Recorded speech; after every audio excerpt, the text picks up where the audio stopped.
ঈদ উল ফিতরের নামাজের নিয়ত ও নিয়ম কি? নিয়ত তো হলাম ঈদের ফিতরের নামাজ পড়তেছি, এই ইন্টেনশন যথেষ্ট যে আমি ঈদের নামাজ পড়তেছি, এটা ফজর না। ঈদের নামাজ পড়তেছি, এটা নর্মাল এরশাক না। ঈদের নামাজ পড়তেছি, এটা জোহর না। এই যে পার্থক্য আছে, এই নিয়ত আছে, এটুকুই যথেষ্ট আপনার। এটাই হলো নিয়ত মূলত। আলাদা মুখে নাওয়াইতুয়ান ইত্যাদি ইত্যাদি এগুলো বলার দরকার নাই। আর ঈদের নামাজের যে নিয়ম, সেটা হলো ঈদের নামাজ 2 রাকাত আদায় করতে হবে এবং 2 রাকাত নামাজের পরে খুতবা দিবেন খতিব সাহেব। জুমাতে বা অন্যান্য ক্ষেত্রে খুতবা আগে আমরা দেই, কিন্তু ঈদের নামাজের মধ্যে খুতবা হবে পরে। 2 রাকাত নামাজের নিয়মটা কি? সাধারণ যে নামাজ পড়ি আমরা সেই নামাজের মতোই, শুধু পার্থক্য হলো এখানে অতিরিক্ত কিছু তাকবীর আছে, এই পার্থক্যটা আছে। অনেকে ঈদের নামাজ পড়তে গিয়ে একটু বছরে 1 বার 2 বার হয় যেহেতু ভুলে যান এবং গ্যাঞ্জাম লাগাই ফেলেন। তো নিয়মটা হলো, আমরা প্রথমে ইমামের সাথে তাকবীর বলে হাত বাঁধব, বেঁধে আমরা সানা পড়ব, সুবহানাকাল্লাহুম্মা ওয়া বিহামদিকা ওয়া তাবারাকা ইসমুকা ওয়া তাআলা জাদ্দুকা ওয়া লা ইলাহা গায়রুক। অন্য সানাও আছে, আল্লাহুম্মা বাঈদ বাইনি ওয়া বাইনা খাতায়ায়া কামা বা'আদতা বাইনাল মাশরিক ওয়াল মাগরিব। সানা যেটা আছে এটা পড়ব। সানা পড়া শেষ, এরপরে অতিরিক্ত তাকবীর দেবেন ইমাম সাহেব। এই অতিরিক্ত তাকবীর আমরা কান পর্যন্ত হাত তুলব এবং হাত ছেড়ে দেব। অতিরিক্ত তাকবীর কয়টা দেব এটারই মত পার্থক্য আছে। 2 মতের সপক্ষেই বিশুদ্ধ হাদিস রয়েছে। এ সম্পর্কে বিস্তারিত জানতে চাইলে ডক্টর খন্দকার আব্দুল্লাহ জাহাঙ্গীর আলাদা বই আছে এটার উপরে, ঈদের সালাতের তাকবীর নিয়ে, সেটা দেখতে পারেন। অর্থাৎ অতিরিক্ত তাকবীরের সংখ্যা 6 তাকবীর হানাফি মাযহাব অনুযায়ী, অন্যান্য মাযহাব অনুযায়ী 12 তাকবীর। এই দুইটাই বিশুদ্ধ। তো অতিরিক্ত যে তাকবীর সানা পড়ার পর ইমাম সাহেব দিবেন, আমরা সাথে সাথে বলবো আল্লাহু আকবার, আল্লাহু আকবার, আল্লাহু আকবার। 3টা তাকবীর হবে তো, প্রথম 2টাতে হাত ছেড়ে দিবেন, তৃতীয় তাকবীরের পরে হাত বেঁধে ফেলবেন। এবার ইমাম সাহেব সূরা ফাতিহা পড়বেন, অন্য সূরা মিলাবেন, রুকু করবেন, সিজদা করবেন, আবার দ্বিতীয় রাকাত শুরু করবেন। দ্বিতীয় রাকাতে তাকবীরটা হবে শেষে। ইমাম সাহেব দাঁড়ায় সূরা পড়বেন, সূরা ফাতিহা পড়বেন, সূরা মিলাবেন, এরপরে আল্লাহু আকবার, আল্লাহু আকবার, আল্লাহু আকবার, অতিরিক্ত তাকবীর দিবেন 3টা হানাফি মাযহাব অনুযায়ী, আর শেষে আরেকটা তাকবীর দিয়ে রুকুতে যাবেন। তাহলে 4টে হবে লাস্টে, 3টা অতিরিক্ত তাকবীর, একটা রুকুর তাকবীর, ব্যাস। এরপরে যথারীতি নামাজ, আত্তাহিয়াতু, দোয়া, মাসুরা, দুরূদ পড়ে আমরা সালাম ফেরাবো। এ হলো নামাজ। তাহলে শুধুমাত্র অতিরিক্ত তাকবীরগুলো প্রথম রাকাতে সানা পড়ার পরে সূরা ফাতিহার আগে, আর দ্বিতীয় রাকাতে অতিরিক্ত তাকবীরগুলো হবে রুকুতে যাওয়ার আগে, সূরা ফাতিহা সূরা মিলানোর পরে। তাকবীরগুলো মুখে বলবো, বলার সময় হাত উত্তোলন করে আবার হাত ছেড়ে দেব, বাস। এই ছাড়া আর কোনো পার্থক্য নেই। ঈদের নামাজের পরে ইমাম সাহেব খুতবা দিবেন, তখন মনোযোগের সাথে খুতবা শ্রবণ করতে হবে। অনেকে আছেন ঈদের নামাজ পড়ে খুতবা শোনা ছাড়া চলে যান, খুবই গর্হিত কাজ, খুতবা শুনতেই হবে। সো ঈদের নামাজের গুরুত্বপূর্ণ অংশ খুতবা শোনা, খুতবা শোনা ছাড়া যাওয়া জায়েজ নাই। অবশ্যই আপনাকে ঈদের নামাজের পরে খুতবা শুনে তারপরে যেতে হবে। ঈদ উল ফিতরের সুন্নাহসমূহ কি কি?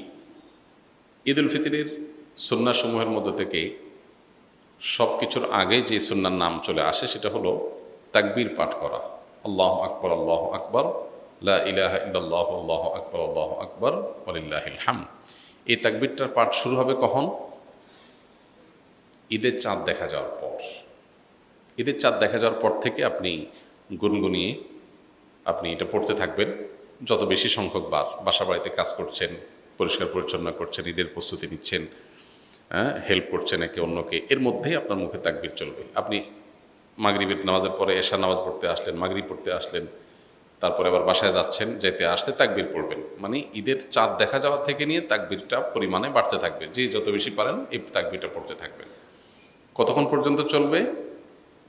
ঈদের নামাজের জন্য ইমাম যখন বের হবে, মিম্বরের দিকে আসবে, মেহরাবের দিকে আসবে, তখন শেষ থাকবে, তার আগ পর্যন্ত তাকবীর চলতে থাকবে। তার মানে আমরা ঈদগাহে যখন যাব তাকবীর পড়তে পড়তে যাব, আবার যখন মসজিদে প্রবেশ করব অবসর বসে থাকবো, ইমাম সাহেবের অপেক্ষায় থাকবো, তখন আমাদের মুখে তাকবীর চলতে থাকবে। অনেকে এই সুন্নতটা জানেন না, যার কারণে এটা মিস করেন। তাহলে আমরা তাকবীর পড়তে থাকবো ইনশাআল্লাহ। ঈদ উল আজহাতে তাকবীর উচ্চস্বরে পড়ার জন্য, আর ঈদ উল ফিতর তাকবীর বিশেষ করে চলতে ফিরতে যখন পড়বো নীরবে পড়ার জন্য নির্দেশনা করা দেওয়া হয় আছে। তো তাকবীরটা পড়া এটা হলো প্রথম নির্দেশ। দ্বিতীয়ত হলো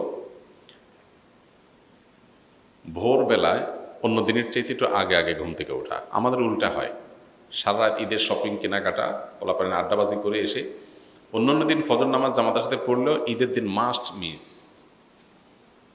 উল্টা। অথচ ঈদের দিন ফজর নামাজ জামাতের সাথে পড়া, আগে আগে ঘুম থেকে ওঠা, এটার গুরুত্ব আরও বেশি। 3 নম্বর হলো গোসল করা। ঈদের জন্য গোসল করা। কেন গোসল করতে হবে?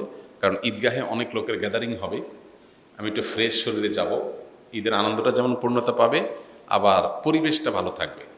যে আপনার গায়ে ঘামের গন্ধ, আপনার অপরিচ্ছন্নতা থাকলে অন্য লোকের কষ্ট হতে পারে। সবাই একসাথে থাকবে যেহেতু, যাতে পরিবেশ ভালো থাকে। এরপরে আরেকটা সুন্নাত হলো ঈদের দিন আমরা যার যা পোশাক আছে এর মধ্যে উত্তম পোশাকটা পরব। এখানে একটা ভুল কথা প্রচলিত আছে, নতুন পোশাক পরতে হবে। ঈদের দিন নতুন পোশাক পরা সুন্নত না। সুন্নত হলো কোনটা? যেগুলো আছে আপনার এর মধ্যে তুলনামূলক ভালোটা পরবেন, সুন্দরটা পরবেন। ঈদ সুন্নত ছাড়া, নতুন কাপড় ছাড়া ঈদ হবেই না, এই কনসেপ্টটা আমাদের মধ্যে ঢুকছে ভুলভাবে। এটা শরিয়ার কনসেপ্ট না। নতুন পোশাক ঈদের জন্য জরুরি না। সাহাবীরা প্রতি বছর একটা করে জামা কিনতে পারতেন না, 2-4 জোড়া জামা দিয়ে জীবন পার করে দিতেন সেই 1450 বছর আগের মানুষ। এজন্য ঈদের দিন যার যা পোশাক আছে এটার মধ্যে উত্তম পোশাকটা পরব। আরেকটা সুন্নত হলো মেসওয়াক করা। এটাও এই জন্য যে আমরা অনেক গ্যাদারিংয়ের মধ্যে যাব, ঈদগাহে সব মানুষের সাথে মিশবো, যাতে মুখে দুর্গন্ধ না হয়, পরিবেশ নষ্ট না হয়, অন্যের কষ্ট না হয়, সেজন্য। আরেকটা সুন্নত হলো সুগন্ধি মাখা ঈদের দিন। আরেকটা সুন্নত হলো ঈদগাহে যাওয়ার আগে ঈদুল ফিতরে কিছু খেয়ে তারপর যাওয়া, ঈদুল আজহাতে না খেয়ে যাওয়া। ঈদুল ফিতরে হলো ঈদগাহে যাওয়ার আগে একটু খেজুর অথবা মিষ্টান্ন কিছু একটু খেয়ে তারপরে ঈদগাহে যাওয়া। এবং ঈদগাহে যাওয়ার ক্ষেত্রে যে রাস্তায় যাওয়া, আসার সময় ভিন্ন রাস্তায় আসা। আর যদি রাস্তা ভিন্ন না থাকে তাহলে রাস্তা এক পাশে যাওয়া, আরেক পাশে আসা। পায়ে হেঁটে আসা যাওয়া করা ঈদগাহে। এখন যদি ঈদগাহ দূরে হয় তো গাড়িটা দূরে পার্কিং করে ওইটুকু অন্তত পায়ে হাঁটার চেষ্টা করে। আর এর বাইরে ঈদের দিনের আরেকটা গুরুত্বপূর্ণ বিষয় হলো ফিতরা দিয়ে তারপর ঈদগাহে যাওয়া। ফিতরা শেষ করে দিয়ে তারপরে ঈদগাহে আসা। আল্লাহ তাআলা আমাদের ঈদের সুন্নতগুলো মেনে চলার তৌফিক দান করুন। ওযু করার সময় কি কি দোয়া পড়তে হয়? ওযুর শুরুতে বিসমিল্লাহ পড়তে হয়। বিসমিল্লাহ বলে আমরা ওযু শুরু করে দেব। আর ওযুর শেষ আমরা কালিমায়ে শাহাদা পাঠ করব এবং আল্লাহুম্মা জাআলনি মিনাত তাওয়াবিন ওয়া জাআলনি মিনাল মুতাতাহহিরিন। আল্লাহ আমাকে তওবাকারীদের এবং পবিত্রতা অর্জনকারীদের কাতারে শামিল করেন। বাস এ দোয়া আর কালিমায়ে শাহাদা পাঠ করা, আশহাদু আল্লা ইলাহা ইল্লাল্লাহ ওয়া আশহাদু আন্না মুহাম্মাদান আবদুহু ওয়া রাসূলুহু। এর বাইরে প্রত্যেক অঙ্গ ধোয়ার জন্য আলাদা আলাদা বিভিন্ন দোয়া, অনেক বই পুস্তক আছে, এগুলো সবই ভিত্তিহীন, এগুলোর কোনো ভিত্তি নেই। হাত ধোয়ার দোয়া, মুখ ধোয়ার দোয়া, কুলি করার দোয়া, নাকে পানি দেওয়ার দোয়া আলাদা আলাদা, এরকম কোনো বিশুদ্ধ হাদিসে বর্ণিত হয়নি। তাহলে শুরু হবে বিসমিল্লাহ দিয়ে, শেষ হবে কালিমায়ে শাহাদা এবং আল্লাহুম্মা জাআলনি মিনাত তাওয়াবিন ওয়া জাআলনি মিনাল মুতাতাহহিরিন দিয়ে। বাস।